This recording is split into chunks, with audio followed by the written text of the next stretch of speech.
Tattooing dates at least as far back as the Bronze Age. A 5,000-year-old body found in a European glacier had several tattoos on his skin.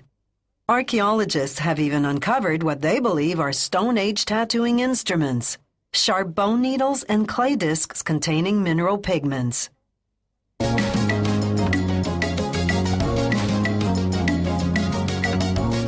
Walk into a tattoo parlor and the vast selection of elaborate designs will astound you. Once you make your choice, the tattoo artist traces the image.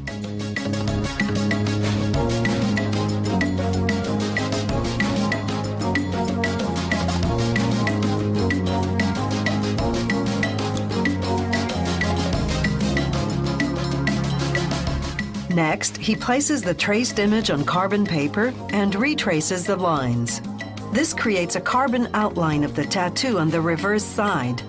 The artist will use this blueprint, as it's called, as his guide.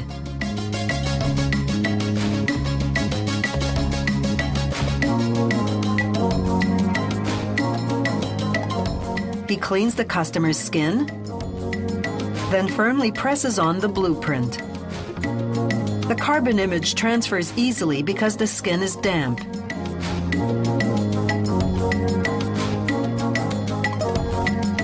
Now it's time to construct the needles.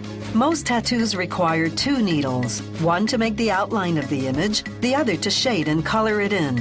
Each needle is made up of as many as 20 smaller needles. The artist aligns these small needles in a jig, then solders them together onto one end of a steel rod. There's an eye on the other end. The number of small needles in a needle depends on the tattoo design, how thick its lines are, how big its colored areas are. The finished needles go into an autoclave to be sterilized. That takes 20 minutes at precisely 170 degrees Celsius. The tattoo artist uses that time to assemble the tattoo gun.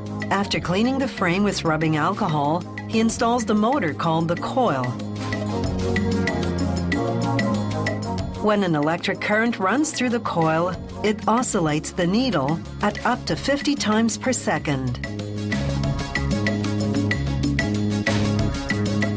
Once the 2 needles are sterilized, he takes the one for outlining, called the liner, and slides it into the tattoo gun. He hooks the eye on the other end onto the spring. As the spring moves back and forth, it moves the needle up and down. The tattoo artist stops and starts it with a foot pedal like a sewing machine.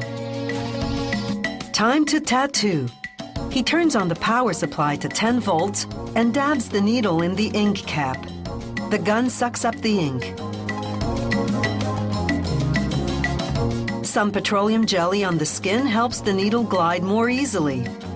He begins by tracing the lines of the blueprint. The needle punctures the skin at a rate of up to 3,000 times per minute, injecting microparticles of ink which intermingle with the cells of the dermis, the skin's second layer. The artist continually wipes away the excess ink to keep his work area clean. After finishing the outline, he reapplies petroleum jelly. This seals the pores of the skin and prevents bleeding. Then he changes to the other needle and begins shading and coloring the image with a back and forth movement.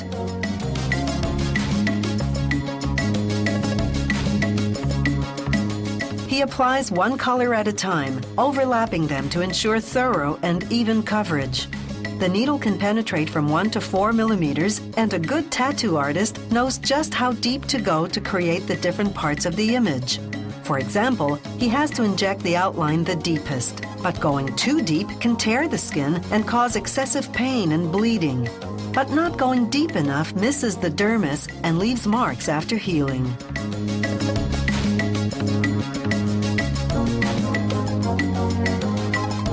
The cells of the dermis are remarkably stable, so tattoos last a lifetime. This tattoo has taken approximately 45 minutes to do from start to finish.